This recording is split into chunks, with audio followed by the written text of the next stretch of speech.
concept of Sunnah in the Muwatta of Malik ibn Anas, Mohammed Yusuf Guraya, Mcgill University, 1969.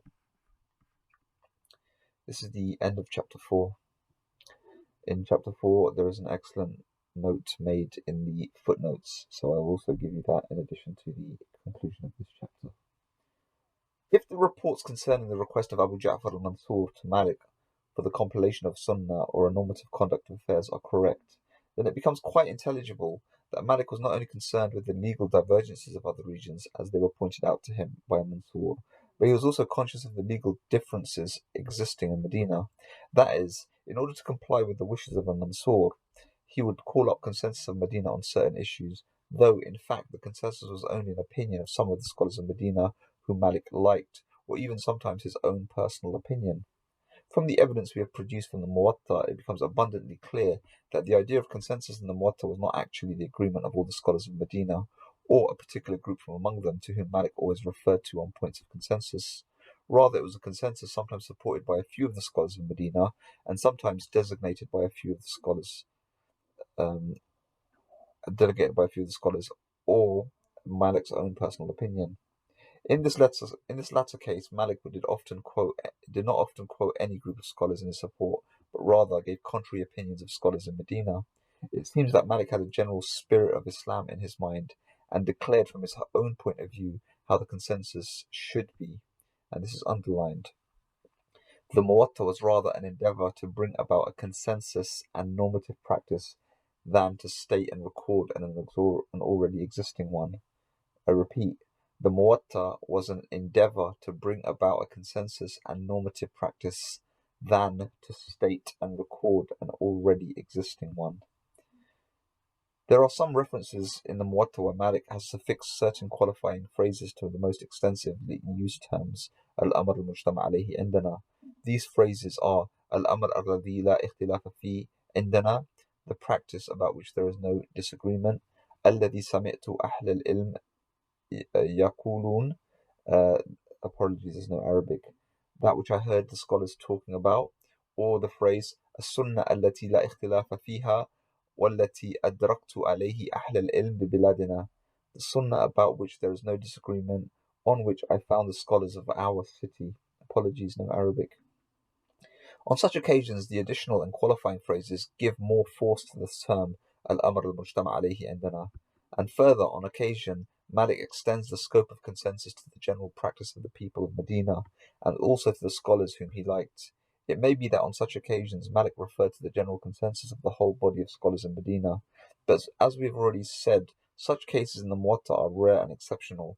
They are also anonymous and ambiguous. But the most important thing we should keep in mind is the fact that the term al-amr al-mujtama alayhi indi scarcely means the consensus of the people of Medina at large, or the consensus of the whole body of scholars in Medina. This meaning of the term would become possible only where the qualifying and additional descriptions are appended to it. The term, when it is used alone, generally means the personal opinion of Malik, or at the most, it would include the pupils or those who are under his direct influence. Ash-Shaybani has put it this way: قال Malik ومن قال بقوله. This is the opinion of Malik and those who agree with him. And he also said, فقال Malik ibn Anas ومن أخذ بقوله. That was the opinion of Malik ibn Anas and the opinion of those who agreed with him. Apologies, no Arabic text. Ash-Shaybani has clearly distinguished between the scholars of Medina and Malik and his adherents. He says, وقال أهل المدينة ومالك. This was the opinion of Malik and the people of Medina. وكذلك قال أهل المدينة ومالك. And that was the opinion of Malik and the people of Medina. Apologies, no Arabic text. This distinction is very important to make, as traditionally scholars have taken this term in the sense that it apparently suggests. We have already spent much time in the elucidation of this term, firstly because it is closely related to the basic sense of the concept of Sunnah in the Muwatta, and secondly because up until now it has been used ambiguously. We have shown above that the term al-amr al-mujtama alayhi indi is not equivalent to the general practice of the people or of scholars of Medina, but signifies the personal opinion of Malik, supported sometimes by some of the scholars of Medina. End of chapter 4. But in the footnotes of chapter 4, there are a few notes that I'd like to read. Here's the first one, note number 36. We are aware of the fact that the big debate on the issue of evidence by one witness and an oath took place between Shafi'i and Muhammad ibn Hasan al-Shaybani, but what we want to establish here is the possibility of the existence of a group in Medina who adhered to the opinion of great successors such as Ibn Shihab, Urwa, Ibn Musayyib and Al-Qasim and many other successors. It is interesting to note that the majority of the opinions of the successors of Medina developed and flourished better in Iraq than they did in Medina. And another very important note is this general note, and this concludes the chapter.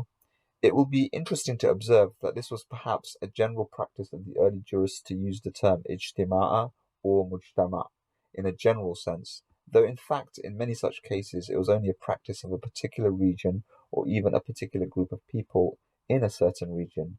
On a particular issue, Awza'i has referred to the unanimous practice until Walid was killed. Here Awza'i uses the phrase unanimous practice of the Muslims at large, which probably was the practice of a group of people in Damascus. Similarly, Abu Yusuf claims that the companions of the Prophet had not agreed on anything with regard to the prayers so strongly as they did on the point that the morning prayer should be offered until it became fairly light. And that's from Abu Yusuf in Kitab al-Athar, page 20. Although Abu Yusuf has used the words which imply the universal consensus of the companions of the Prophet, yet the massive evidence against this view is in the Muwatta and the shows that the companions did not hold a unanimous opinion. Therefore, it is clear that Abu Yusuf must be referring to the practice in Iraq, or at the most to the companions who lived there. Stay tuned for chapter 5 and for many more parts.